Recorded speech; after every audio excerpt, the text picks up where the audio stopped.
Salut Salut. Cyril. Ça va? Ouais. Et vous? Ça va, ça va. Donc Nickel. ça a démarré, hein.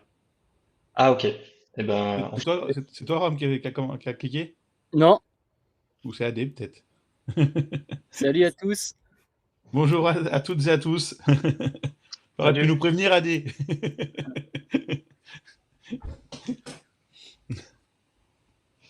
Pas grave. Pas de souci. Alors, hop.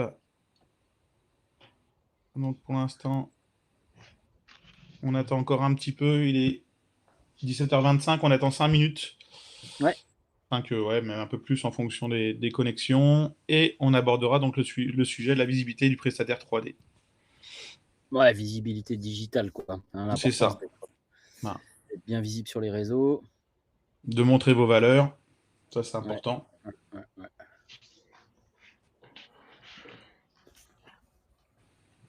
En tout cas, bonjour à tous pour ceux qui sont déjà connectés. C'est toujours un plaisir d'être avec vous dans ces fins de journée chaleureuses.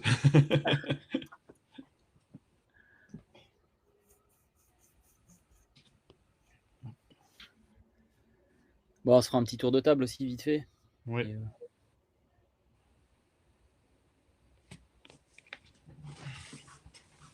Non, j'ai eu des belles installations avec pas mal de souris aujourd'hui. Là, c'était cool. Ouais, bah, c'est Dijon céréales, hein, c'est normal. Ouais.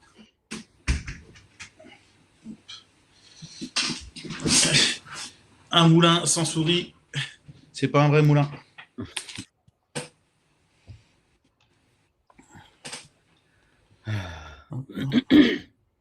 Salut Bénédicte. Salut Béné.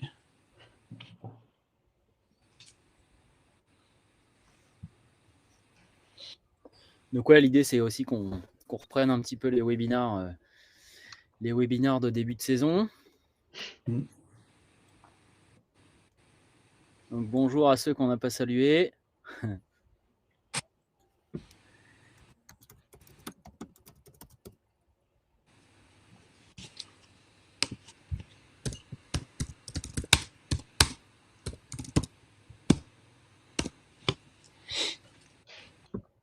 Et on commencera, oui, on va commencer vers 17h30, même 17h35, le temps que tout le monde se connecte. On sait qu'on a toujours 4-5 minutes de latence, le temps que tout le monde arrive. Ouais, c'est ça. Donc, pour ceux qui sont déconnectés, donc n'hésitez pas à poser vos questions sur le chat, hein. Là, aujourd'hui, on a la chance d'être 3, donc il y a toujours une personne qui sera capable de pouvoir vous répondre sur le chat. Donc, vous n'hésitez pas à poser un max de questions sur le chat et on aura du monde pour vous y répondre en direct. Ouais, puis je vous ai remis l'adresse mail si vous avez des questions en termes de formation, ou même quelle que soit la question que vous avez, vous mettez un petit mail à formation@easypes.com. Et donc ça c'est une adresse que tout le monde reçoit, sur laquelle tout le monde reçoit les mails. Donc si vous avez la moindre question sur les insectes, des rongeurs, un besoin de formation et autres, un besoin d'accompagnement, d'audit, d'accompagnement CEPA, n'hésitez pas, vous nous posez des questions et on sera capable de vous apporter des réponses. Il y a notre ami Jean-Pierre Schmitt qui est parmi nous. Salut JP.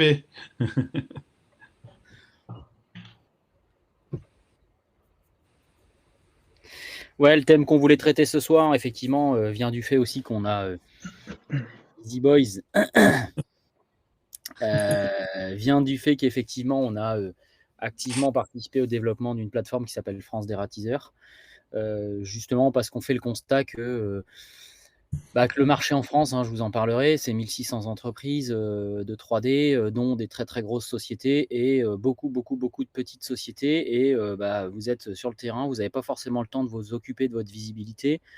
Vous n'avez pas forcément le temps de vous occuper de votre référencement de votre site internet quand vous avez un site internet. Et or, si vous travaillez principalement avec les particuliers, on le verra, avec les particuliers, en fait, ce qui est hyper important, c'est que vous puissiez être visible sur les réseaux et être visible également sur Google. Et donc, il y a beaucoup plus pour les petites sociétés que pour les grandes sociétés. Il y a un vrai enjeu à la fois de présence sur les réseaux sociaux, mais aussi de bons référencements sur Internet pour que vous puissiez récupérer des clients. Et donc, l'idée de France Dératiseur, Cyril vous en parlera mieux que moi, l'idée de France Dératiseur, c'est de gérer ce référencement à votre place pour que vous puissiez avoir de la visibilité sans forcément que ça vous coûte 6 000 € par an et sans forcément que vous ayez à vous en occuper. Hein. C'est vraiment l'intérêt. Hein. L'intérêt, c'est vraiment qu'on vous apporte un service de visibilité avec également de l'animation de la communauté, comme on sait le faire, avec des webinars, avec un certain nombre d'animations techniques, comme c'est le cas ce soir. Parce que pour l'avenir de vos sociétés 3D, et notamment le développement des petites sociétés 3D, le référencement sur Google, il est clé. Alors, il y a beaucoup d'autres fonctions qui sont nécessaires, la traçabilité, les agréments, la qualité dans votre entreprise, l'agrément CEPA à terme, votre formation à vous-même. Mais pour récupérer des clients, il est clair qu'un bon référencement Google et une belle image digitale, c'est-à-dire des belles apparitions sur les réseaux et pas forcément des apparitions un peu catastrophiques. Nicolas vous en parlera un petit peu aussi. L'idée, c'est vraiment de travailler votre référencement, travailler votre image digitale. Et ça, pour les petites sociétés, c'est clé. Hein. Ça peut effectivement contribuer très fortement à votre chiffre d'affaires. Alors, il y a le bouche à oreille, mais il y a plein d'autres outils qu'il faut savoir travailler pour le digital, et notamment pour pouvoir récupérer davantage de clients. Salut Hélène. Hop. Voilà.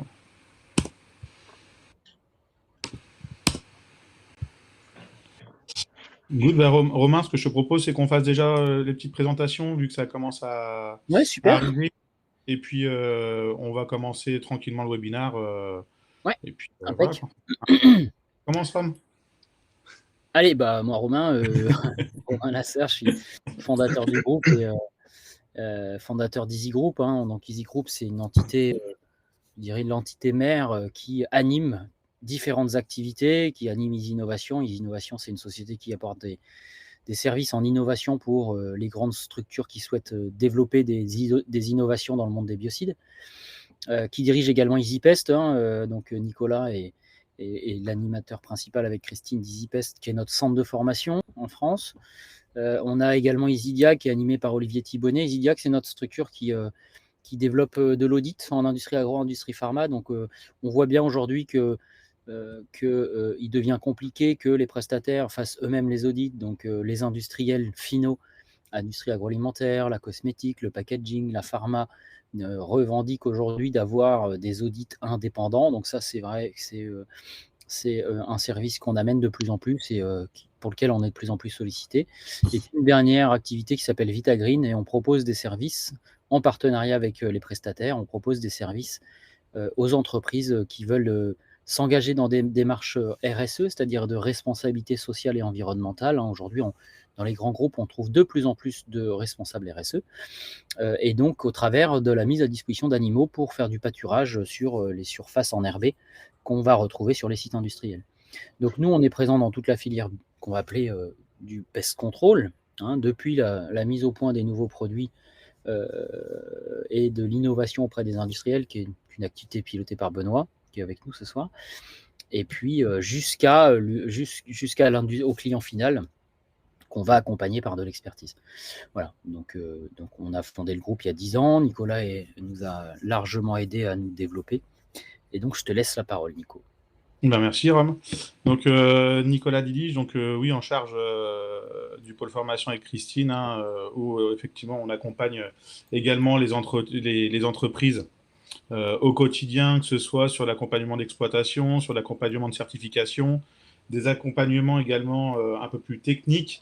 Donc on est là vraiment, comme le disait Romain, donc, sur toutes les strates du monde biocide, de la partie expérimentation jusqu'à la formation et à l'accompagnement sur le terrain. Parce qu'aujourd'hui, ce qui fait foi, c'est le terrain. Vous le voyez au quotidien. Donc c'est vrai que ça fait maintenant, j'entame ma 6e année, Rome, ça passe super vite. Oui. Donc on ne voit pas le temps passer, c'est plutôt bon signe. Donc c'est toujours un plaisir d'être avec vous sur ces webinaires où moi j'aurai à charge la petite partie sur qu'est-ce que vous pouvez mettre en valeur justement pour gagner en valeur, aussi valoriser notre métier. C'est aussi notre mission, nous, chez EasyPest, de valoriser notre métier, et je pense qu'en tout cas, on y arrive. Alors il y a du travail, il y aura encore du travail, mais c'est vrai qu'on a un métier qui est passionnant, qu'il faut valoriser, parce que c'est un métier qui a tellement été sous-évalué pendant des années en tout cas. Nous, on va tout faire pour revaloriser notre métier, ça c'est sûr. Voilà. Et comptez sur nous pour vous y aider. Cyril? Cyril? Et du coup, moi, donc Cyril Avon, donc j'ai 33 ans, donc moi je suis tout nouveau. Je suis arrivé donc chez Z-Group, ça va faire 3 mois semaine prochaine. Donc en tant que webmaster et référenceur. Donc ma mission, eh ben, c'est de m'occuper de l'ensemble des sites de la société. Donc tant sur la technique que aussi sur le référencement, donc de leur apporter de la visibilité. Donc d'où le sujet de ce soir. Pour parler un peu de mon background, donc j'ai à peu près 10 ans d'expérience dans le web en tant que salarié et auto-entrepreneur. Juste avant Easy, en fait, j'étais dans une société, une agence web, pendant 8 ans en tant que chef de projet. Ouais, d'où l'idée effectivement de croiser les expertises entre une expertise métier avec Nico et moi-même, et puis l'expertise de Cyril qui est précieuse aujourd'hui parce que avoir de l'expertise, ça suffit pas. Vouloir communiquer son expertise à ses clients, c'est une bonne chose. Encore faut-il avoir les bons réflexes et les bonnes pratiques et les bons outils pour pouvoir le faire. Surtout quand on est une petite société 3D, bah, c'est pas évident. On a envie de communiquer. Parfois, on le fait de manière assez maladroite. Et puis, on ne fait pas forcément avec les bons outils et les bons réflexes. Et donc, on dépense du temps, de l'énergie et de l'argent dans des actions qui vous apportent finalement pas beaucoup d'efficacité. Donc, l'idée, c'est vraiment de présenter les bonnes et les mauvaises pratiques ce soir, à la fois en termes de métier, ça ce sera Nico, les bonnes et les mauvaises pratiques en termes de référencement et de présence sur les réseaux, ça ce sera Nico et Cyril.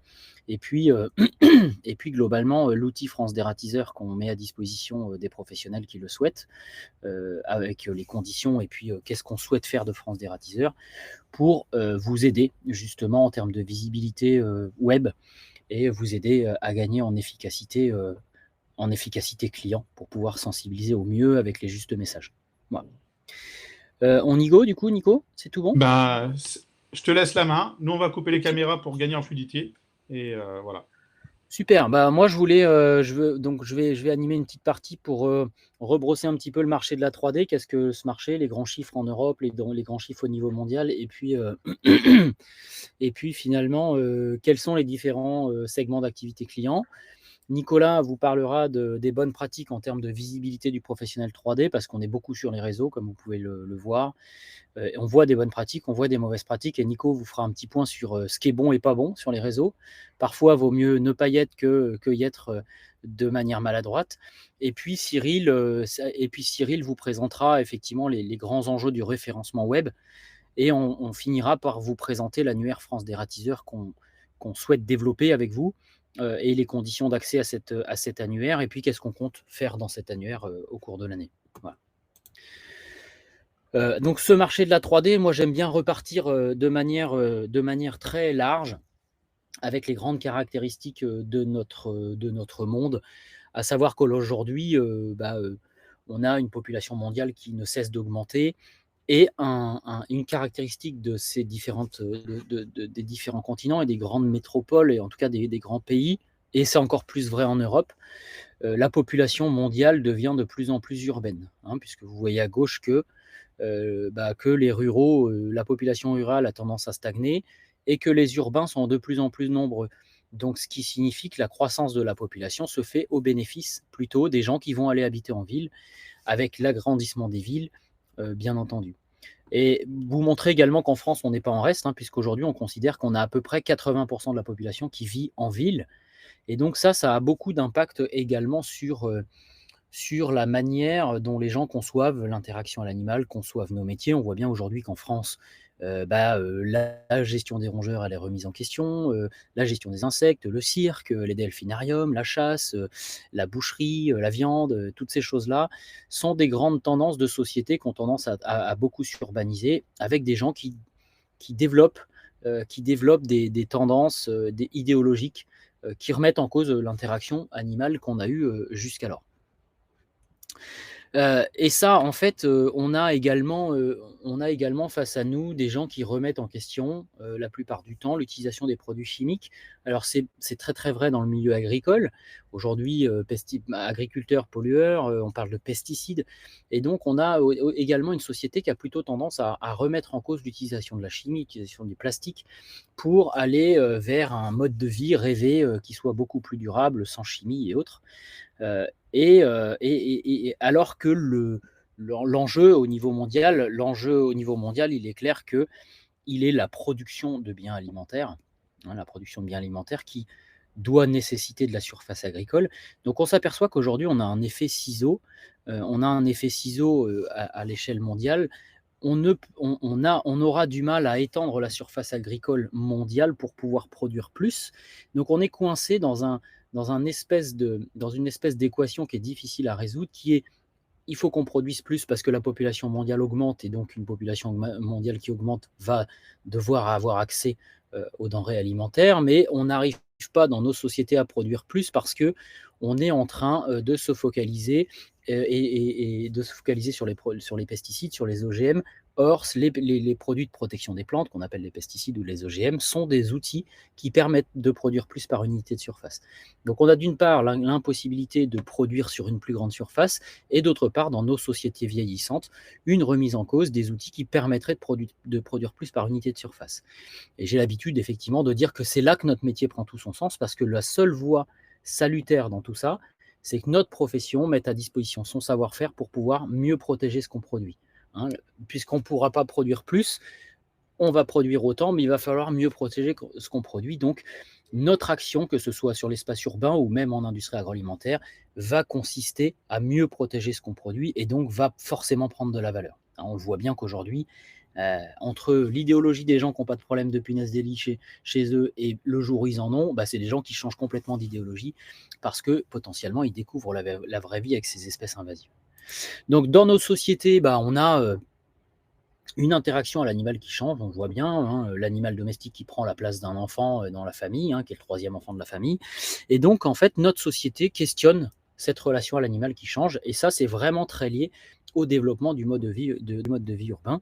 Et donc ne croyez pas que le monde de la 3D va rester étranger à ça. Et également aujourd'hui, on questionne la relation à l'animal dans le monde de la 3D. Regardez ce qui s'est passé vis-à-vis du piégeage sur les pigeons, regardez ce qui se passe à Paris avec les rats, regardez toutes les discussions aujourd'hui qu'il y a le moustique, autour du moustique. On s'aperçoit que quand bien même une espèce peut être considérée dans notre vision comme une espèce invasive, une espèce nuisible qui peut potentiellement transmettre des maladies, c'est pas pour autant qu'on ne va pas re-questionner notre interaction à cet animal pour non plus le tuer mais le repousser, le piéger, le lâcher ailleurs, ou plutôt développer la contraception que la mort chez l'animal. Tout ça, c'est des questions qui sont vraiment des questions d'actualité. Donc on a cette fronde de protection des animaux, on a plein de mouvements de protection des animaux avec de nombreux sympathisants, même si ces sympathisants ont une vraie confusion du statut de tous les animaux, et ont plutôt tendance à considérer qu'un animal égale un autre animal, alors qu'en termes de dynamique, on s'aperçoit que c'est complètement faux, et donc ces gens ne distinguent pas les espèces entre elles, et on a une vraie polarisation dans notre société entre ceux qui ont déjà été concernés par des espèces nuisibles, qui sont plutôt pro-3D, et puis ceux qui n'ont pas encore été concernés parce que vivant dans les beaux quartiers ou vivant à côté de ces problématiques-là, et qui ont plutôt tendance à être dans une idéologie plutôt de protection et de conservation des animaux, qui eux-mêmes ont plutôt tendance à s'opposer à toute activité qui exploite les animaux. On le voit bien avec cette association parisienne, Paris Animaux Zoopolis, qui a tendance à dénoncer en ce moment tous les piégeages de pigeons qui sont faits par des collectivités qui souhaitent se débarrasser, ou en tout cas réguler les populations de pigeons. Alors ça donne quoi en chiffres ? Quelques derniers chiffres sur les infestations. Donc ces infestations, en fait, ces 5 dernières années, 62% des Français ont été concernés par au moins une infestation d'une espèce considérée comme nuisible dans notre métier. Donc c'est beaucoup, ça fait ces 5 dernières années 30,8 millions de personnes. Donc on s'aperçoit que finalement, cette espèce de focalisation qu'on a fait sur la chimie depuis à peu près maintenant une vingtaine d'années, ces espèces de courants idéologiques de penser qu'il faut considérer les animaux au même titre que l'homme, on s'aperçoit que ça laisse libre cours à toutes ces espèces pour pouvoir foisonner, notamment en milieu urbain. Alors qu'est-ce qu'on retrouve comme espèces ? On va retrouver toutes ces espèces, les souris, les puces, les cafards, les rats, les punaises de lit. On s'aperçoit que finalement, on a des populations qui sont en augmentation constante maintenant depuis 5 ans. Et on s'aperçoit avec la problématique moustique en ce moment, avec la problématique qu'il y a autour des cinémas en ce moment avec les punaises de lit, eh bien, on s'aperçoit que finalement, le résultat, c'est qu'on a des infestations qui sont plus nombreuses, avec des individus qui sont plus nombreux également, et des infestations qui ont tendance à durer plus longtemps parce que les gens s'y prennent beaucoup trop tard. Ça concerne quoi? Bien sûr, les grandes métropoles, puisque c'est là que potentiellement l'idéologie se joue. Et donc, c'est forcément dans ces grandes métropoles que le marché de la 3D va s'opérer, puisque c'est là que 80% des Français vivent. Alors, au travers de quelles espèces? Aujourd'hui, les espèces qui sont vraiment redoutées, on a la punaise des lits en premier lieu. Quand vous en parlez autour de vous, c'est vrai que c'est une espèce qui est très redoutée. Et bizarrement, regardez, dans ces espèces, on n'a pas le moustique, puisque en fait, vraiment l'invasion de moustiques tigres, c'est une invasion assez récente qui, parce qu'elle ne provoque pas encore énormément de conséquences sanitaires, on voit les cas de dengue en ce moment et du virus West Nile qui sont en train de se développer, mais ça n'a pas encore gagné le collectif pour être une espèce qui est fortement redoutée. Mais à la suite de l'été qu'on est en train de passer là, avec une forte recrudescence de moustiques tigres, forcément, ces espèces-là, cette espèce, notamment les moustiques, vont être fortement redoutées également par la suite. Ça, c'est des chiffres qui ont été sortis par la CS3D qui montrent bien que la conséquence du foisonnement de toutes ces espèces, c'est forcément une augmentation du nombre d'interventions des professionnels. Donc ça se traduit chez les rongeurs, chez les punaises des lits, chez les guêpes frelons, chez les moustiques également, et la chenille processionnaire. Donc vous voyez que finalement, plus d'interventions de professionnels, c'est pas forcément le comportement des gens qui a changé et qui anticipe désormais et qui fait tout de suite appel à un professionnel. Non, c'est forcément parce que la densité de ces espèces a fortement augmenté. Et quand on regarde un petit peu chez la punaise, c'est relativement stable, autour de 1,4 million de personnes concernées tous les ans. Et c'est à peu près la punaise en France par les professionnels. Et on considère que les particuliers, il y a à peu près 50% des particuliers qui s'en sortent tout seuls avec des produits qu'ils vont acheter dans les grandes surfaces. Eh bien, c'est à peu près 1 million d'interventions des professionnels en France. Et ce chiffre-là, cet été, a également été en très forte augmentation. Alors, ça donne quoi sur le marché de la 3D? Le marché de la 3D, c'est quoi? C'est le volume de facturation par vous, les professionnels, soit auprès d'autres entreprises parce que vous avez un contrat de dérat, soit auprès des particuliers parce que vous faites une intervention ponctuelle pour un nid de frelons, pour des fourmis ou pour des punaises de lit. C'est à peu près au niveau mondial 23 milliards de dollars et ce chiffre-là, eh bien, il augmente entre 5 et 15% par an en fonction des espèces. On considère que ces 23 milliards, on a un chiffre stable. 70% de ces 23 milliards, c'est vous qui intervenez dans des contrats auprès d'autres entreprises, ce qu'on appelle le B2B. Et puis, seulement 30% de ce chiffre, c'est le service aux particuliers. Mais on s'aperçoit que finalement, ce n'est pas les mêmes entreprises qui servent les entreprises que celles qui servent les particuliers. Et c'est là où c'est intéressant parce que vouloir cibler un marché, eh bien, il y a un certain nombre d'outils qui sont nécessaires à mettre en œuvre. Et vous voyez, en France, c'est la même chose. Le marché du service en France, PCO, il est estimé à peu près à 950 millions d'euros, entre 950 et 1 milliard. Le service aux entreprises, il est estimé à 80%. Et on s'aperçoit que ce service aux entreprises, c'est le fait de plutôt grandes sociétés 3D. On en connaît plein, Rentoki, Ecolab, Elis, Avipur et autres. Et donc, on s'aperçoit que les contrats dans les grandes entreprises sont plutôt honorés par des sociétés de 3D qui sont plutôt des grandes sociétés. Et le service aux particuliers qui est estimé à 20%, donc on doit être autour de 200 à 250 millions d'euros de prestations de vos sociétés 3D auprès des particuliers pour des ponctuels.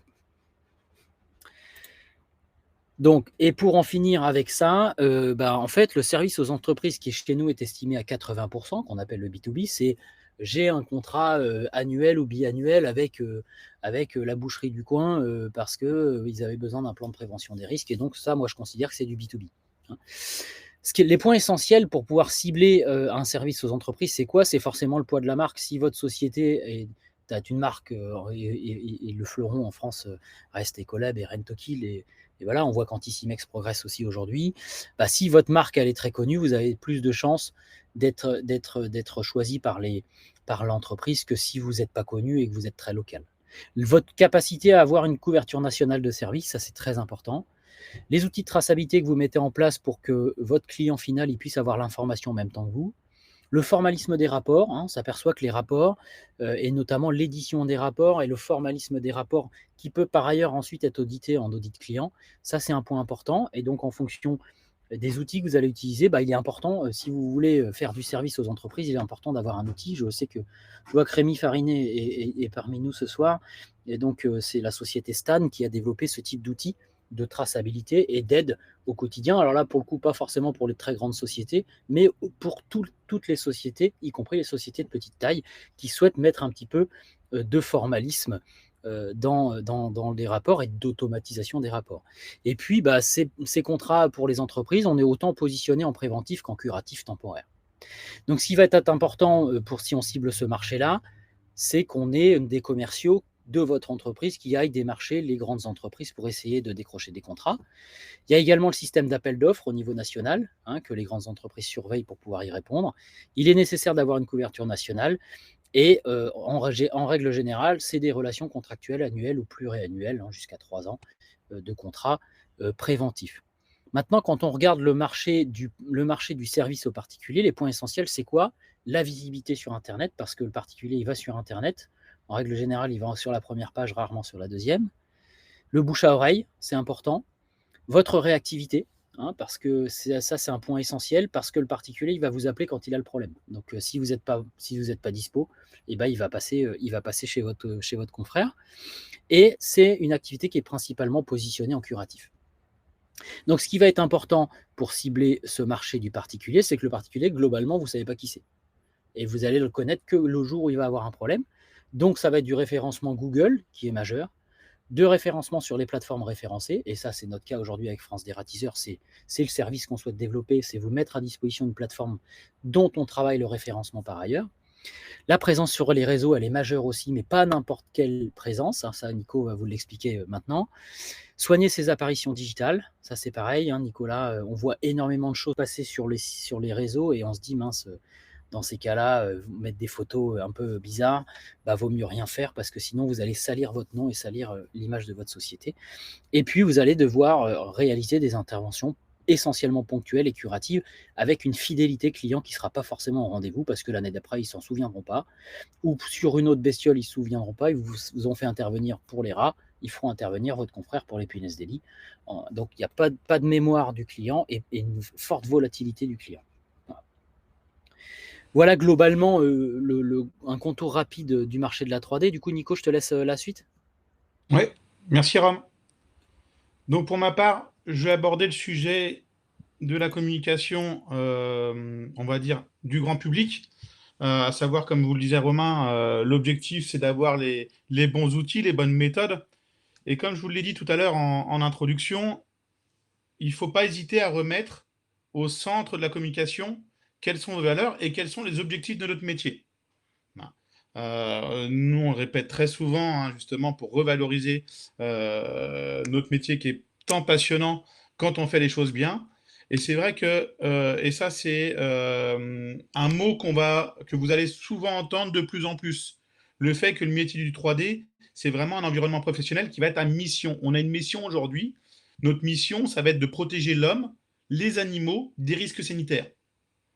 Ça, c'est vraiment important d'avoir ça en tête. Et c'est vraiment ça qui va déjà permettre de valoriser notre métier. Donc, quand on va communiquer en montrant qu'on est là pour protéger les hommes, protéger les animaux, potentiellement de maladies transmissibles de certains animaux à l'homme ou encore à d'autres animaux. C'est le cas pour le moustique, c'est le cas également avec les rongeurs, c'est le cas également avec les blattes. On a des transmissions d'agents pathogènes ou encore de maladies. Donc ça, c'est notre première mission, elle est vraiment là, de nous protéger des risques sanitaires. Donc ça, c'est des choses qu'il ne faut pas hésiter à mettre en avant lors de la communication, mais également lors des échanges que vous pouvez avoir avec vos clients. Et là, ça va amener de la valeur à ce que vous faites au quotidien. Deuxième mission, et Romain vous l'a très bien dit également en introduction, on a une population qui est en croissance extrême, mais malheureusement, la nourriture auquel on a affaire, elle ne croît pas. Donc malheureusement, toute la nourriture aujourd'hui qui est fabriquée, qui est produite, on doit la sécuriser de plus en plus, mais en ayant des outils qui malheureusement, on a le phénomène d'entonnoir avec une boîte à outils qui diminue chaque année. Donc la deuxième mission, c'est protéger nos denrées alimentaires, mais également protéger tous les produits qui sont fabriqués, qui sont sensibles au quotidien. Et la troisième mission, c'est protéger nos bâtiments des dégradations que peuvent faire les rongeurs, des dégradations que peuvent faire certains insectes ou certains volatiles, et protéger notre environnement. Donc déjà, quand vous avez en tête ces trois missions, on va valoriser grandement les différentes prestations que vous allez faire au quotidien. Et ça, je le répète très souvent, ces trois missions, c'est également nos objectifs, et c'est pour ça, aujourd'hui, qu'on travaille dans le métier du 3D. Et si vous n'avez pas ça en tête, malheureusement, parfois, on va arriver sur ce qu'on appelle des traitements de confort. On veut faire plaisir aux personnes. Mais malheureusement, ça ne servira pas à grand-chose. Alors, j'essaye d'inculquer, effectivement, dans notre métier, ce fait qu'on ne fait pas de traitement pour rien. C'est-à-dire que si je n'ai pas de protection de l'homme, protection des animaux, si je ne protège pas de denrées alimentaires, nos bâtiments, l'environnement, à quoi résume notre métier? Finalement, à pas grand-chose. Et c'est vraiment là-dessus qu'il faut se porter pour valoriser au quotidien les échanges que vous avez au niveau du grand public, mais également au niveau de vos clients. Alors, pour vous aider à valoriser notre métier, pareil, on a de plus en plus de certifications, et celle aujourd'hui qui donne de la valeur dans notre métier, c'est la certification CEPA, donc, qui s'appelle la CEN, qui est la CEN 16636, qui est une certification européenne, et qui va vous engager à avoir une lutte raisonnée. C'est-à-dire ne pas mettre des produits comme ça sans réflexion. D'ailleurs, on le voit de plus en plus. Les entreprises qui sont certifiées, ils n'hésitent pas d'ailleurs à mettre en avant cette certification. Oui, parce que cette certification, elle vous amène à avoir cette réflexion de lutte raisonnée, de limiter l'usage de la chimie. Je n'ai pas dit l'interdiction, mais en tout cas, on doit le limiter. De mettre en avant la protection des applicateurs, la protection des personnes chez qui vous allez traiter, la protection de l'environnement, des espèces non cibles, tout en prenant en compte cette notion de souffrance animale à laquelle on est confronté au quotidien. Des choses aussi que j'aime bien en termes de valeur au niveau de cette certification-là, c'est la valorisation des collaborateurs. C'est-à-dire, on va mettre en valeur, de façon intellectuelle, mais également au niveau des actions, le fait que nos collaborateurs, on apprenne tous les jours. On les met en valeur. Et ça, cette certification-là, on a plusieurs étapes qui permettent de pouvoir valoriser ces collaborateurs. Et aujourd'hui, quand on revient dans notre métier à l'homme, parce qu'on a beau avoir les meilleurs produits du monde, le meilleur matériel, si derrière, mon technicien n'a pas eu les bonnes formations que je n'ai pas valorisées, potentiellement, ça ne va pas marcher. Donc, avant tout, on va se baser sur l'homme, valorisation de l'homme. On va faire en sorte qu'il apprenne les choses, tout en utilisant les meilleures méthodes avec les bonnes réflexions. Donc ça, la valorisation des collaborateurs, c'est pour moi quelque chose qui est très important. Ensuite, on va parler aussi de tout ce qui est gestion des déchets dangereux. Oui, parce que quand on utilise des produits chimiques, naturels ou de synthèse, on va générer des déchets dangereux. Et ça, je peux vous dire, pour accompagner quand même beaucoup d'entreprises, je ne vais pas dire qu'il y a une entreprise sur deux qui ne le fait pas forcément correctement, mais on n'est pas loin. Par contre, moi, l'objectif, c'est qu'après notre accompagnement, l'objectif, c'est que tout le monde gère correctement ces déchets dangereux. L'objectif étant de ne pas créer d'intoxication sur le personnel ou sur les clients et de polluer notre environnement. Dernier point au niveau de la norme, qui pour moi est quelque chose de très important aussi, ça vous structure cette notion de comment je dois transporter mon matériel, mes produits, comment je dois le stocker en respectant les règles du Code de l'environnement. Là, ça veut tout dire. Ça veut dire que je dois travailler avec un véhicule utilitaire, avec aujourd'hui votre image. Ça, c'est important. J'évite de faire ça dans la Smart pour aller entre le 16e et puis le 15e. Ça, c'est le genre de choses qu'il faut éviter à tout prix. Donc, j'ai un beau véhicule utilitaire, bien entretenu, avec effectivement votre image de marquer dessus, afin de pouvoir marquer l'esprit de vos clients. Donc cette notion aujourd'hui de véhicule, vos utilitaires que vous utilisez, c'est quelque chose qui est primordial également dans l'image que vous allez apporter. Et vous allez voir tout à l'heure, quand on va parler de vocabulaire, votre vocabulaire est aussi très important dans la démarche de communication.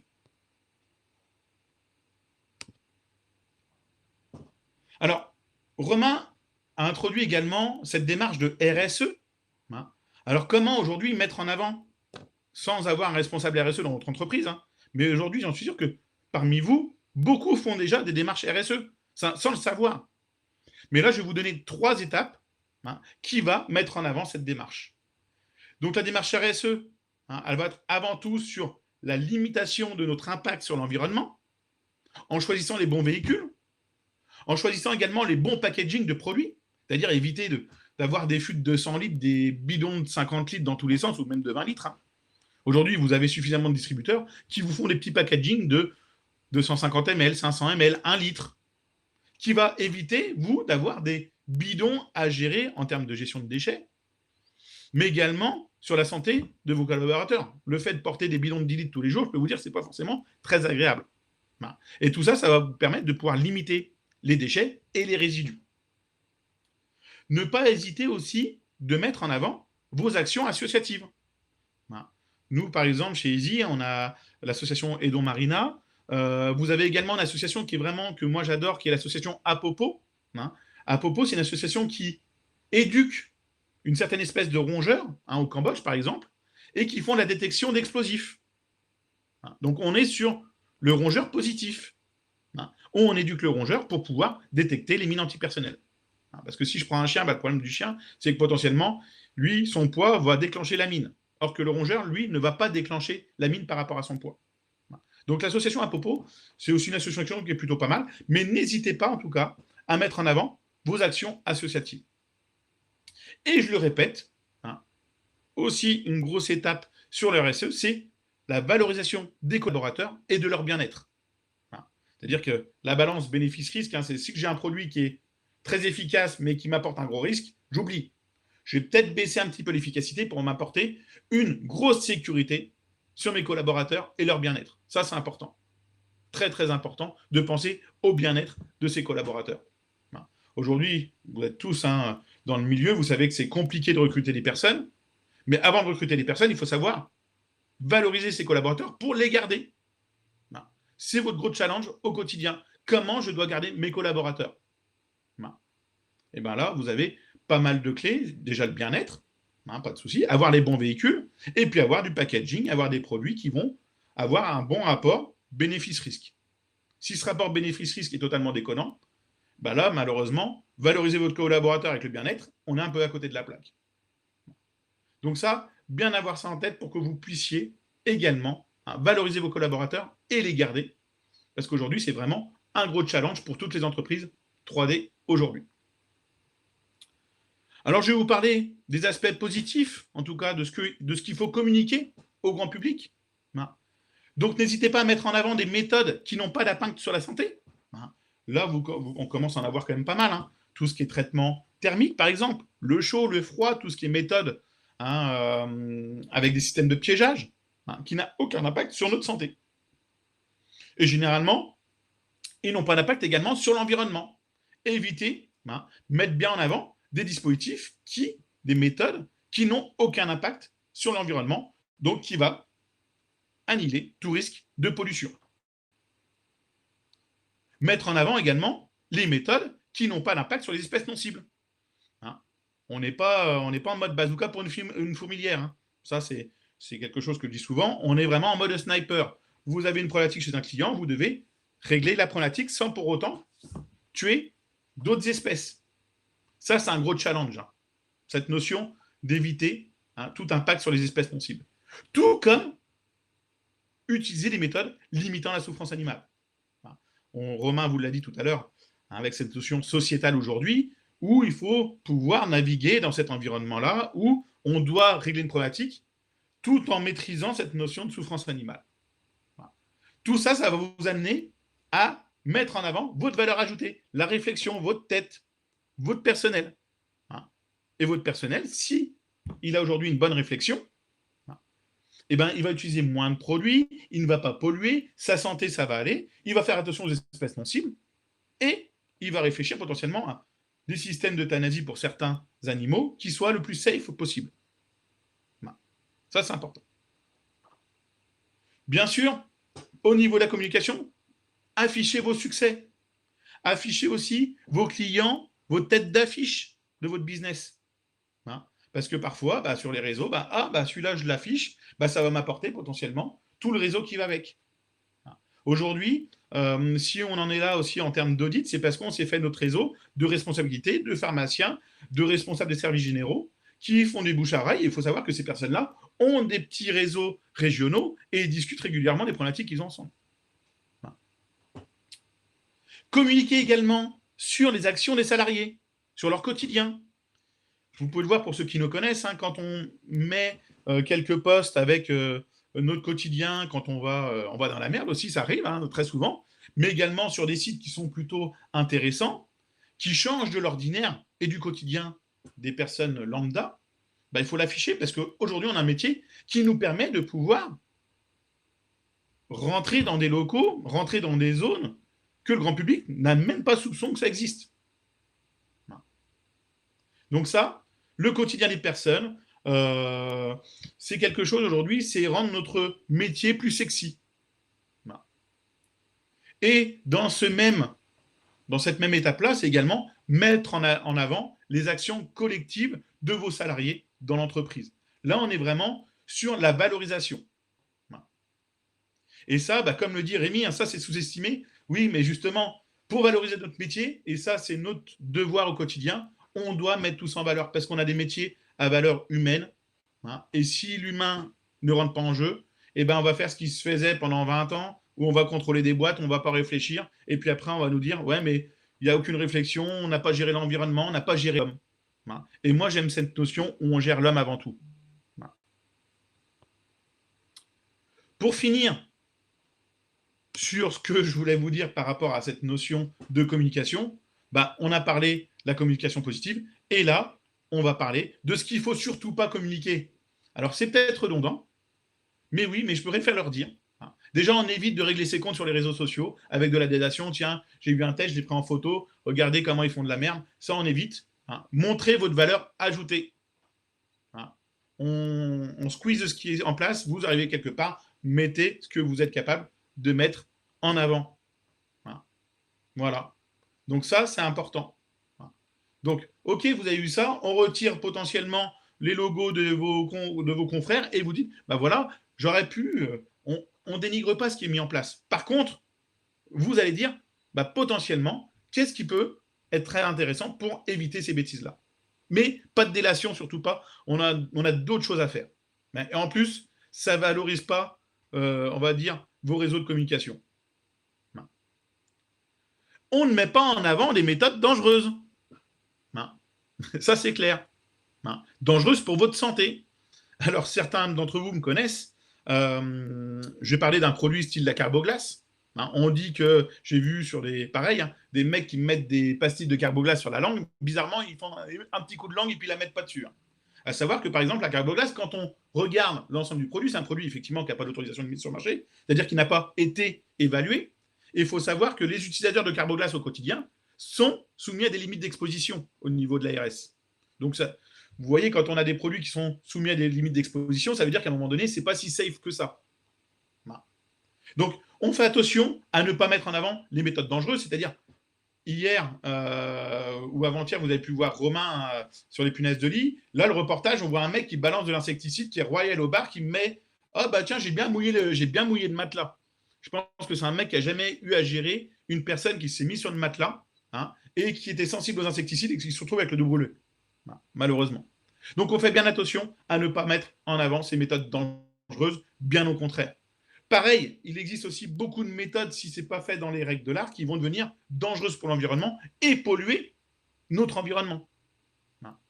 Surtout pas à mettre ça sur les réseaux, bien sûr. Ensuite, on va éviter de mettre en avant des méthodes qui vont être dangereuses sur les espèces non cibles. C'est potentiellement, pareil, je vais reprendre encore une désinsectisation, j'ai des blattes, et puis en extérieur ou même dehors, je vais faire une thermodisation pour les problèmes de blattes. Une thermo, c'est balancer de la fumée, où là, je vais tuer potentiellement tous les insectes qui sont dans le support. Et bien là, on n'est pas du tout en mode sniper. Donc ça, c'est typiquement le genre de choses qu'on ne doit pas mettre en avant. Ça, c'est clair. Et pourtant, sur les réseaux, sur les YouTube, tout ça, vous envoyez au quotidien. Au quotidien. Et bien sûr, il faut mettre en avant les méthodes qui ont le moins, enfin ne pas mettre en avant, pardon, les méthodes avec un gros impact sur la souffrance animale. Hein, là, on va être clair. Hein. Éviter de me mettre une plaque de glu avec cuira qui sont en train de se débattre, par exemple. Hein. Ça fait pas très sérieux. Je dis pas que ça fonctionne pas, mais ça ne se montre pas. Parce que là, vous allez peut-être avoir des personnes qui sont en face dans les réseaux, qui vont être sensibles et qui disent regardez-moi, celui-là, c'est un barbare. Hein. Oui, mais non. Hein. C'est pas ça, c'est pas notre métier. La plaque de glu, ça fait 30 ans que ça existe. Hein. Et il faut faire super gaffe là-dessus. Hein. On évite effectivement, pour rebondir là-dessus, de mettre des animaux morts ou être en train de se faire tuer, par exemple. Hein. Ça, c'est important. Et je vais juste finir, avant de laisser la parole à Romain et puis à Cyril, faites très attention à votre vocabulaire. On a un métier de régulation. Aujourd'hui, qui sommes-nous pour dire qu'on va tout exterminer, hein, exterminer les rats, exterminer les moustiques? Non, on est là pour réguler, pour limiter le risque sur les espèces invasives. Hein. Rome? Ouais, super, merci Nico. Ouais, c'est des points, c'est quand même des points très importants. Donc, il faut vraiment vous focaliser sur la communication positive, pas forcément mettre beaucoup d'importance à regarder le poste de vos confrères qui communiquent mal, parce que des gens qui communiquent pas bien et effectivement on voit des rats en train de se faire tuer par des chiens, des furets, des machins, des trucs. Oui, alors sur le moment, ça peut faire gonfler les muscles. Et puis ça peut générer un sentiment de jouissance chez la personne qui le fait, mais c'est du très court terme et c'est certainement pas très valorisant pour notre métier. Notre métier, c'est un métier d'avenir, un métier durable et en fait, on ne peut pas, estimer être reconnu dans une société qui est en train de tellement changer sur ces sujets, de la relation à l'animal et puis continuer à poster, des choses aussi négatives que ça. Donc cette apparition digitale, elle est importante. On voit bien effectivement que votre visibilité, c'est à double tranchant. Soit vous êtes bon en visibilité, vous allez gagner des leads et des clients. Et puis, à vouloir être trop visible, eh ben, on en arrive à être visible avec des choses qui ne sont pas tellement montrables. Et donc, eh ben, on se tire une balle dans le pied parce que potentiellement, c'est contre-productif. Vous ne savez pas qu'en face de vous, vous avez des gens sensibles ou des gens qui sont anti-chimie ou autres. Or, aujourd'hui, la proportion dans la société, elle augmente très fortement de ces gens-là. Ils sont très représentatifs et également dans les entreprises. Et donc, vous ne savez pas qu'en face de vous, vous aviez un futur client qui est devenu un ancien ex-client. Hein, donc, ça, c'est super important. Et donc, effectivement, c'est vraiment l'esprit qu'on a souhaité mettre en œuvre avec France Dératiseur. France Dératiseur, c'est un annuaire qui est destiné uniquement aux sociétés 3D. Pour l'instant, est accessible de manière assez libre et qui, petit à petit, sera en mesure de sélectionner les prestataires qui feront attention à ces apparitions, qui se forment régulièrement et les prestataires qui se forment également techniquement et donc qui souhaitent faire bouger ce métier. Hein. Donc, l'idée de France Dératiseur, c'est vraiment ça. Et avant de rentrer un petit peu dans le détail de France Dératiseur, du coup, je vais laisser Cyril prendre la parole sur finalement pourquoi France Dératiseur peut travailler en termes de référencement pour vous et pourquoi le référencement sur Internet, c'est important. Yes. Alors oui, alors comme l'a dit Romain en fait en intro de ce webinaire, en fait, être présent sur Internet aujourd'hui, donc c'est indispensable. Alors quelle que soit la taille de votre société, quelle que soit votre activité, et en fait plus précisément pardon, sur Google. Alors pourquoi? Parce qu'il faut savoir qu'aujourd'hui, Google, il est omniprésent et puis il représente 90% en fait des parts de marché des moteurs de recherche dans le monde. Et ça, tout support confondu. Donc que ce soit PC, mobile et tablette. Aujourd'hui, donc un site internet seul ne suffit pas, parce qu'en fait, il y a tellement de sites internet qui sortent, si vous voulez, tous les jours, qu'en fait, Google, il va privilégier donc les sites récents et qui affichent régulièrement du contenu «frais», si vous voulez, entre guillemets. Alors, qu'est-ce qu'il faut faire? Et ben, en fait, on utilise, ce qu'on appelle donc des leviers web marketing. Donc c'est tout ce qui va être référencement, emailing, affiliation, ce genre de choses et le SEM, donc tout ce qui va être marketing des moteurs de recherche. Donc le SEM, ça comprend, tout ce qui est SMO, donc c'est des termes, un peu barbares, beaucoup d'anglicismes, hein, dans ce milieu. Donc le SMO, donc Search Media Optimization, donc tout ce qui va être présent sur les réseaux sociaux, comme a dit, Nicolas, précédemment. Donc ils vont travailler la notoriété. On va avoir aussi donc le référencement payant, donc le SEA. Donc, ça va être le fait, en fait, de payer donc certains mots-clés via une régie publicitaire, notamment Google AdWords, donc qui a pignon sur rue. Et on a aussi donc le référencement dit gratuit ou naturel, donc en opposition au SEA. Donc ce SEO, donc il va travailler sur différentes techniques au sein de votre site pour ressortir dans les premiers résultats du moteur de recherche Google. Donc les principales différences entre SEO et SEA, alors c'est que le SEO en fait il est plus long à mettre en place, hein, pour référencer une page sur du référencement naturel, ça peut à peu près 6 mois. Par contre, le truc c'est que ça va être plus pérenne dans le temps. A contrario, en fait, le SEA, le référencement payant, donc vous allez payer votre mot-clé, votre emplacement en fait dans le résultat de Google. Et en fait, dès que vous arrêtez de payer, ben, vous disparaissez. Alors il faut savoir que le SEA peut être aussi intéressant en fait à certains moments de vie de votre site internet. Par exemple, vous lancez votre site internet, vous voulez avoir en fait une visibilité directement. En fait, ça peut être utile de faire une petite campagne SEA au tout début du lancement. Pareil, en fait, si vous avez un nouvel événement ou un nouveau produit que vous voulez lancer et que vous voulez une visibilité directement sans avoir à attendre 6 mois de travailler votre référencement naturel, rien ne vous empêche en fait, d'utiliser en fait différents leviers, donc notamment le référencement payant pour en fait grappiller, de la visibilité sur la plage des moteurs de recherche. Donc en fait, sur tous ces leviers de web marketing, il n'y a pas qu'une seule bonne solution. Généralement, en fait, on va travailler, différents leviers pour avoir une visibilité, plus ou moins complète, quoi. Alors moi, je vais vous parler un peu plus de ma partie, donc le référencement naturel, donc c'est là où j'ai quand même le plus d'expérience. Donc c'est un levier, pourquoi c'est important? Parce que c'est un des leviers les plus efficaces en termes, de web marketing. Alors, je vous ai ressorti quelques stats. Alors pourquoi c'est un des leviers les plus importants? Parce que l'internaute clique à hauteur de 32 sur le premier résultat, 25 sur le second, 19 le troisième, 3 le dixième résultat, donc c'est la fin de la première page, et en fait presque jamais en seconde page. Donc d'où l'intérêt en fait de ressortir en haut de la page, hein, de Google tout simplement. Là, je vous ai mis en fait sur le slide donc un exemple de SERP, donc la page de résultats de Google. Donc on voit donc il y a pas mal de résultats sponsorisés. Donc ça, c'est, vous avez déjà dû les voir, hein, c'est donc tout ce qui est SEA. Voilà. Et en fait, à partir de voilà, Sainte-Pure, hein, je crois que c'était. Donc voilà, vous avez le premier résultat naturel. Donc voilà, ça peut être parfois intéressant de jouer en fait sur les deux leviers, quoi. Alors comment apparaître dans les premiers résultats en fait en naturel? Alors, du coup, il faut que je vous parle un peu du fonctionnement d'un moteur de recherche. Donc, une fois votre site en ligne, donc il y a un petit robot Google, donc il va visiter votre site, lire chacune de vos pages et les mettre en fait dans son index s'il la juge pertinente ou pas, donc en fonction de son algorithme. À savoir que l'algorithme de Google actuellement, il a, plus de 300 critères de classement. Donc des critères, secrets bien sûr, mais qu'en tant que référenceur, en fait, à force de tests, on arrive plus ou moins à déceler. Il faut savoir aussi que l'algorithme de Google, il est mis à jour constamment, donc tous les jours, d'heure en heure. Donc c'est pour ça qu'à l'instant T, vous pouvez être référencé sur une première position.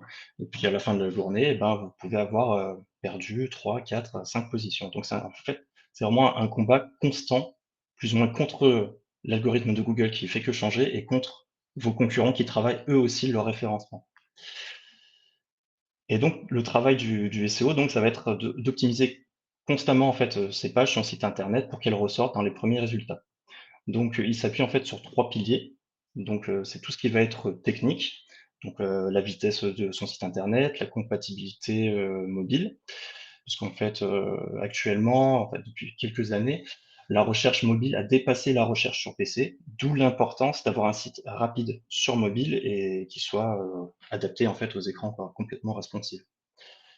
Dans le domaine de la technique, on veut un site aussi qui soit sécurisé, c'est très important, avec tous les cas de hacking on entend à droite à gauche. Même les sites du gouvernement se font pirater aujourd'hui, donc personne n'est épargné, mais bon, il faut quand même essayer de travailler ça un petit peu.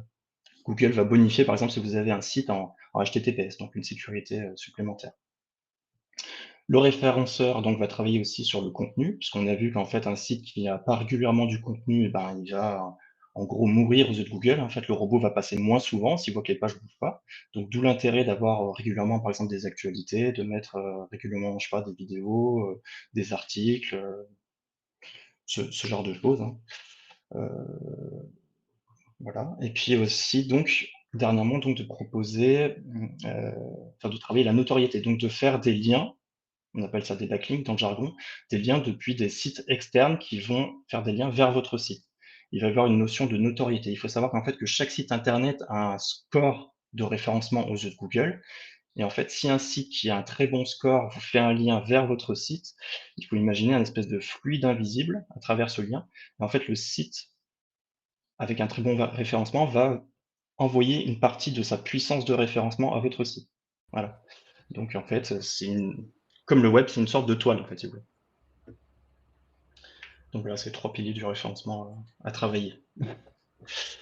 Et enfin aussi le référencement local. Donc tout ce qui va être sur Google Maps et notamment un outil que Google met à notre disposition qui est très bien fait, qui permet donc d'avoir une bonne visibilité locale, qui est le Google Business Profile, anciennement Google My Business. Donc en fait, c'est le petit encart que vous avez dans les résultats de recherche sur le côté, qui va en fait présenter votre entreprise. Alors pourquoi c'est intéressant de travailler cette fiche Google My Business? Eh ben, déjà parce qu'elle est gratuite. Elle a plein de petites fonctionnalités sympas. Il y a par exemple la possibilité en fait de parler, d'activer un chat et de parler directement à vos clients. Vous avez aussi la possibilité alors de créer un site internet si vous n'avez pas vraiment de compétences. Moi, je le déconseille parce que c'est pas vraiment un site très optimisé, mais bon, ça permet d'avoir une visibilité supplémentaire. Et puis, il faut savoir qu'en fait, cette fiche apporte de très bons résultats, hein, beaucoup de visibilité. On voit que en fait, tous les trimestres, en fait, Google va vous envoyer un petit check-up, de tout ce qui s'est passé sur votre fiche. Donc le nombre de clics qui est vers votre site web, le nombre de personnes qui ont cliqué sur le petit bouton itinéraire pour se rendre, dans votre société. Et puis, il me semble qu'il y a le nombre de coups de fil. Enfin, plein de petites stats, voilà, vraiment pertinentes. Alors, pour remplir cette fiche, et pour avoir une bonne visibilité sur cette fiche, en fait, il faut la remplir vraiment au maximum. Plus vous la remplissez, plus elle est exhaustive, mieux c'est pour vous et plus vous aurez une bonne visibilité. Alors, ça passe par un très bon titre, pas seulement le nom de votre société, mais vous pourrez rajouter un ou deux mots-clés à la suite, notamment sur votre activité. Il faut choisir bien sûr la catégorie que vous proposez, votre adresse, vos horaires d'ouverture. Pareil, si vous avez des congés ou pas, et ben, bien informer donc les internautes que vous fermez à telle ou telle période, votre numéro de téléphone. Vous pouvez mettre un lien vers votre page contact ou vers, si vous avez un module de prise de rendez-vous en ligne. Il y a un petit espace aussi produit donc qui permet de mettre en avant, alors c'est pas uniquement des produits physiques comme EasyPest qui vend des jumelles ou des caméras, ce genre de choses. Vous pouvez aussi mettre vos services ici. En fait, plus vous allez remplir votre fiche, mieux ça va être. Pareil, vous pouvez classer par catégorie. Il y a une petite aussi partie questions et réponses. Donc ça, c'est une sorte de FAQ que vous pouvez en fait remplir vous-même, hein. Vous pouvez poser et répondre à vos questions vous-même. Voilà, ça va aussi entrer en compte dans l'algorithme de classement local de Google. Remplir une description. Pareil, il y a aussi une notion d'actualité sur ces fiches où vous pouvez en fait parler de ce que vous avez fait récemment. Vous pouvez mettre des photos d'intervention, ce genre de choses. En fait, plus vous la complétez, plus vous la mettez régulièrement à jour, plus en fait vous allez ressortir dans les résultats et devant vos concurrents. Autre point très important aussi, donc les avis. Les avis Google. Alors, plus vous allez avoir une bonne note, évidemment, plus Google va vous mettre aussi en avant pour votre professionnalisme, ce genre de choses. Alors, concernant les avis aussi, toujours répondre, alors que ce soit positif, négatif ou même si c'est des faux avis. Alors, si c'est des faux avis, vous pouvez dire, bah, monsieur, enfin, vous avez peut-être déjà dû le voir, monsieur, bah, nous ne voyons pas dans nos fichiers, est-ce que vous êtes bien sûr que vous êtes rendu chez nous pour telle ou telle prestation, voilà, ce genre de choses. Pour les avis négatifs, toujours répondre aussi de manière courtoise, polie, et même si la personne en face crache un peu dessus, hein, mais voilà, il faut toujours répondre à tous les avis. Voilà. Ça, c'est quelque chose vraiment à faire. Pour aller plus loin, si dans votre référencement local, vous pouvez inscrire votre site sur des annuaires, par exemple, généralistes, type page jaune, Yelp, ce genre de choses. Généralement, c'est plus ou moins gratuit, et puis ça vous permet en fait d'avoir une petite visibilité supplémentaire. Et aussi, donc, pourquoi pas s'inscrire sur des annuaires donc, spécialisés dans votre métier, hein, notamment comme France Dératiseur. Voilà. Alors Romain, je ne sais pas si tu voulais toucher un mot sur France Dératiseur tout de suite. Ouais, c'est l'idée de France Dératiseur, c'est d'apporter un service de plus aux petites sociétés 3D et à ceux qui cherchent en visibilité. Parce qu'en fait, moi j'aime bien tout le jargon de Cyril, mais c'est pas le mien. Chacun son job. Et c'est vrai qu'aujourd'hui, on ne peut pas être à la fois sur le terrain, construire son site internet, le sous-traiter à une agence, et puis finalement être sur les réseaux, et puis travailler sa fiche Google My Business, et puis autres. Et donc, c'est vrai qu'aujourd'hui, France Dératiseur, c'est quoi? C'est une solution collective ensemble pour, d'une part, créer une communauté ensemble.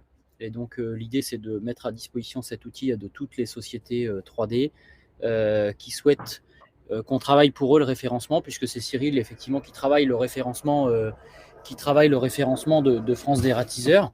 Et donc l'idée, c'est vraiment de pouvoir vous amener la visibilité que vous n'avez pas forcément, et en tout cas le référencement que vous n'avez pas forcément le temps d'aller chercher, y compris et encore plus en référencement naturel, parce que le référencement naturel, ça prend beaucoup de temps. Ça nécessite de connaître, notamment l'algorithme Google, tout ça, ça peut échapper à beaucoup de monde. Donc France Dératiseur, l'objectif, c'est vraiment d'une part que ce soit un annuaire à disposition des sociétés 3D qui peuvent de fait avoir une fiche entreprise sur France Dératiseur, et puis au-delà de ça, animer la communauté comme on sait le faire maintenant depuis pas mal de temps, via quelques webinars techniques sur quelques sujets qui vont intéresser les adhérents au fur et à mesure de l'année, et qu'on se chargera d'animer avec Nicolas et avec Cyril sur effectivement quelques thèmes techniques du métier, et puis faire le point sur le référencement des différents adhérents qui sont sur France Dératiseur. Hein, l'objectif, c'est un service de plus au service des sociétés 3D qui n'ont pas forcément le temps, de travailler leur référencement, et qui savent qu'avec France Dératiseur et Cyril derrière, ce référencement naturel, il va être optimisé pour votre société adhérente à France Dératiseur. Voilà. Du coup, Cyril, je te laisse en parler un petit peu Ouais. de France Dératiseur. Alors du coup, oui, pourquoi être sur l'annuaire France Dératiseur? Alors un peu comme l'a dit Romain, donc c'est un annuaire donc, qui est spécialisé vraiment dans son domaine, hein, sur le pest control. Donc c'est un atout en comparaison des annuaires généralistes. Là, on est vraiment optimisé et on va travailler le référencement sur tous les mots-clés autour du pest control. Donc l'internaute en fait qui va se rendre sur France Dératiseur, il sera déjà plus ou moins intéressé par le secteur, quoi. Il nous aura trouvé parce qu'il aura tapé tel ou tel mot-clé dans le monde en fait, du pest control. Donc, la personne qui sera inscrite, donc, il aura donc une visibilité supplémentaire par rapport à son site, hein. Donc, plus il y a de présence en fait, sur le web, mieux c'est, hein. Plus vous êtes sur d'annuaires différents et d'autant plus sur des annuaires spécialisés, pardon, mieux c'est pour vous. Donc, ça permet aussi donc d'accroître le nombre de visiteurs sur votre site web, parce que bon, il y a un lien qui est fait entre l'annuaire France Dératiseur et puis votre site à vous. Être référencé localement, parce qu'en fait, sur l'annuaire France Dératiseur, on a en fait la possibilité d'être géolocalisé par rapport à votre adresse. Donc ça va aussi faire une présence supplémentaire en fait de ce qu'on appelle le NAP, Name Address Phone, donc tout ce qui va être adresse trouvée sur Internet. Voilà, ça va faire une visibilité supplémentaire pour le local, pour le référencement local. Ça va améliorer donc votre référencement naturel, hein, ça comprend le reste. Alors, le prix donc pour être présent sur France Dératiseur, donc c'est 199 € hors taxes, qui comprennent donc la création d'une fiche sur le site, une fiche entreprise, l'accès à 3 webinaires techniques, comme l'a dit Romain, voilà, par an, et puis donc un travail de référencement permanent fait sur le site de France Dératiseur, dont vous bénéficiez aussi directement. Alors, donc une fiche entreprise, c'est comme sur n'importe quel annuaire. Donc pourquoi? Pour présenter donc le nom de votre société, votre activité, donc mettre en avant oui, vos points forts, ce que vous faites. Et donc oui, ça permet en fait d'avoir un canal supplémentaire, une visibilité supplémentaire, une entrée supplémentaire en fait sur le web pour parler de votre entreprise. Donc voilà, ça c'est un exemple de fiche, par exemple. Donc on voit que celle-là, elle n'est pas forcément très remplie, mais en fait, on peut par exemple rajouter un espace vidéo, des photos. On voit qu'il y a la possibilité en fait que l'internaute en fait qui va arriver sur votre fiche prenne contact directement avec vous. Là, il y a un petit formulaire sur la droite. Il y a une partie donc avec votre adresse physique et donc la géolocalisation, votre numéro de téléphone, donc toute la partie contact, et un lien vers votre site internet. Alors du coup, comment s'inscrire? Alors tout simplement, comme je l'ai dit tout à l'heure, moi j'utilise Google, donc on va taper France Dératiseur dans le moteur de recherche. On va voir donc le site qui remonte, hein, c'est celui-là. Donc il ressemble à ça actuellement, donc après il va peut-être évoluer dans le temps, hein, rien n'est figé hein, sur le web. Alors, pour s'inscrire, vous allez en haut à droite, donc là je vais vous faire un peu tout le déroulé de comment s'inscrire hein, sur le site. En haut à droite, vous avez un petit bouton, donc s'inscrire, se connecter. Vous cliquez dessus, donc il y a un premier pop-up qui s'affiche se connecter. Alors ça, c'est si vous avez déjà un compte. Si vous n'avez pas déjà un compte, en bas à gauche, vous n'êtes pas membre, inscrivez-vous. Et là, vous avez le bon pop-up qui s'affiche pour s'inscrire. Vous créez un nom d'utilisateur, une adresse électronique, un mot de passe. Donc, vous faites pas comme moi, vous mettez pas un mot de passe avec 4 caractères, mais bien plus, hein, parce qu'on vise la sécurité. Ensuite, vous cliquez sur «Je suis d'accord», enregistrer. Donc, là, vous allez recevoir donc un mail avec le rappel de votre inscription et votre identifiant et mot de passe.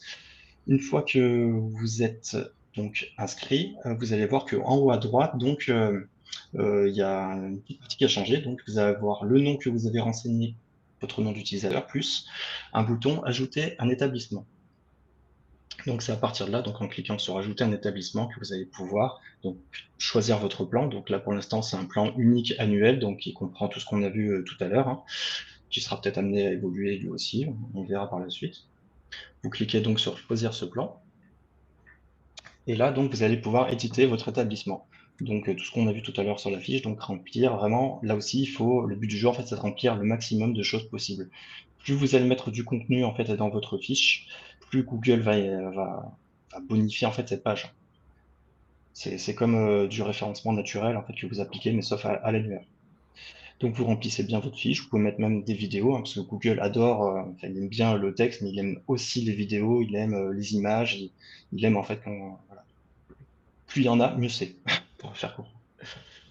Une fois que vous avez rempli donc toutes vos informations, vous pouvez cliquer donc sur sauvegarder et visualiser. Ensuite, ça va vous ouvrir sur une nouvelle page avec le résumé de tout ce que vous avez fait. Si vous êtes OK, vous avez un petit bouton en bas à droite pour réaliser en fait le paiement. Voilà, donc vous avez 2 modes de paiement, donc un virement bancaire ou carte bancaire. Et ensuite, donc une fois que vous avez payé, votre page sera activée. Alors, en ce qui concerne le virement bancaire, il faut d'abord qu'on reçoive le virement, donc, et ensuite on active nous manuellement la fiche ultérieurement. Une fois donc que vous avez payé, voilà, vous allez pouvoir en fait, si vous avez envie, modifier votre fiche ultérieurement. Donc en haut à droite, vous pouvez cliquer sur le nom d'utilisateur. Vous avez en fait un petit menu déroulant qui s'affiche avec tableau de bord, mon compte, se déconnecter. Si vous cliquez sur tableau de bord, vous retrouvez toutes les infos que vous avez renseignées au moment de éditer votre établissement et vous pouvez effectuer des modifications en fait ultérieurement. Voilà. Si vous avez une vidéo à rajouter, des images à rajouter, si vous voulez changer un peu de texte ou le compléter. Voilà. Donc voilà du coup pour le fonctionnement de France Dératiseur. Hop. Pour aller plus loin, du coup, je vous ai mis quelques liens si le référencement vous intéresse ou vous avez envie un peu de parfaire vos connaissances. Alors, du coup, il y a le très bon site Abondance, donc, qui a été réalisé par Olivier Andrieux, donc, qui est le premier référenceur français, francophone, hein. C'est le meilleur. Alors, il a pris sa retraite il n'y a pas longtemps, mais le site est encore en ligne et puis il y a une très bonne chaîne YouTube. Donc, si vous avez des questions un peu techniques pointues sur les SEO, moi, je vous invite franchement à aller voir son site. Vous avez le site WebRank Info, donc ça c'est un peu plus généraliste, ça parle du web marketing dans sa généralité. Et vous avez le site Secret de Moteur, donc qui appartient à une agence web lyonnaise. En fait, c'est un agrégateur de news. Il va piocher un peu des news du référencement sur différents sites et puis en fait les centraliser au même endroit. Et moi, j'aime bien regarder pour faire un peu ma veille sur le site, hein. Je le trouve très bien.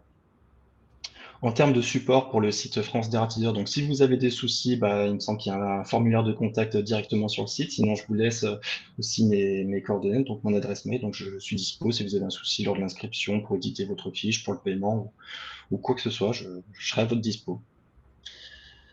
Et enfin, donc, si vous avez des besoins en termes de web, il faut savoir que donc Easy Group propose de la création de contenu, de la création de sites internet ou suivant vos besoins web, en fait, on peut étudier chacune des demandes et puis si c'est dans nos compétences, c'est avec plaisir qu'on vous aidera. Voilà.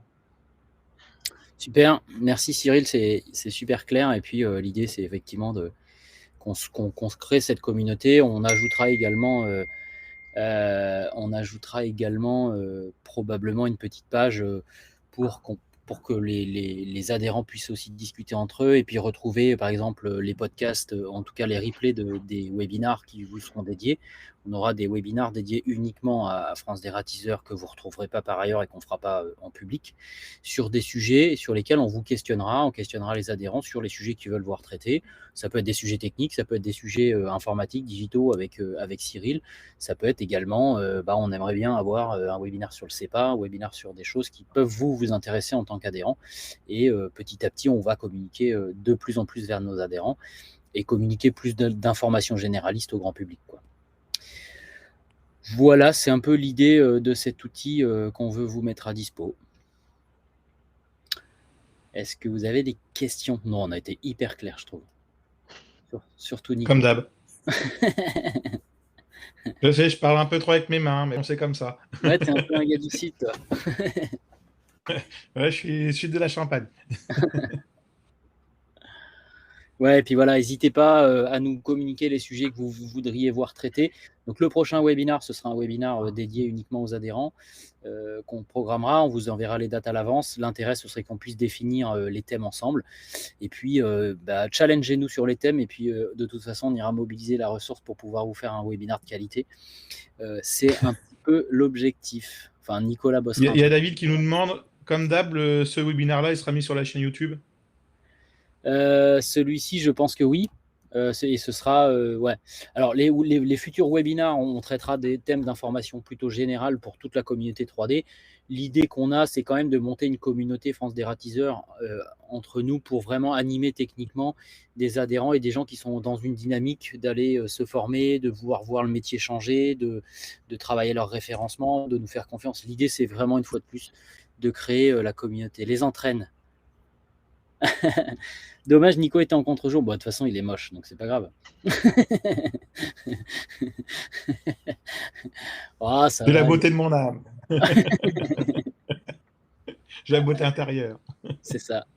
Ouais. Et après, l'idée, c'est, il y a les entraînes. Moi, je ferais bien aussi un truc sur les fourmis, parce qu'aujourd'hui, c'est vraiment en train de flamber. Moustiques, c'est un thème plutôt d'ordre général aujourd'hui. Donc, on fera un webinaire plutôt général sur les moustiques, je pense. Mais n'hésitez pas, si vous voyez des sujets qu'on n'a pas traités depuis 2-3 ans, parce que ça fait maintenant 3 ans qu'on fait des webinars. S'il y a des sujets qui vous tiennent à cœur et qu'on n'a pas traités, on le fera vraiment avec grand plaisir pour les adhérents, quoi. Pas de souci. Et le référencement du site annuel. Là, c'est la question à Cyril. Cyril, il bosse dessus, là. Il bosse dessus, on l'a créé il n'y a pas très très longtemps. Donc en fait, l'idée, c'est de bosser le référencement naturel de France Dératiseur pour que vous puissiez en bénéficier. Donc en fait, on va bosser tout en même temps, quoi. Non, on fera toujours pas de gestion de belle-mère. C'est pas prévu. Voilà les amis, écoutez, on va vous quitter. C'était encore un plaisir de vous retrouver. C'est toujours un plaisir de vous retrouver. Et puis on va essayer de faire grandir cette communauté. Moi j'aimerais bien qu'à terme on puisse vraiment avoir une communauté de partage des bonnes pratiques et des professionnels engagés dans ce que sera le métier dans les 10 prochaines années, quoi. Voilà. Merci Sandrine. Ce qui a commencé d'ailleurs, hein, le virage a commencé maintenant il y a 4-5 ans. Oui. Et il faut vraiment que le virage continue et qu'on soit en tout cas les porteurs de ce métier-là, qui est vraiment un métier au top, quoi. Il faut juste lui apporter la valeur qui le mérite. Qui le mérite, c'est clair. C'est clair, ouais. Voilà. Super, on vous remercie. Voilà. Et du coup, vous m'avez peut-être vu cette semaine chez Hanouna sur les punaises et je serai chez Hanouna la semaine prochaine sur les rats. Donc, oui, je sais, Nico, mais bon, écoute, c'est comme ça. Allez, bonne soirée à tous et merci, Nico. Allez, on vous embrasse. Super, bonne soirée. Merci beaucoup, bonne soirée. Salut. Ciao. Ciao.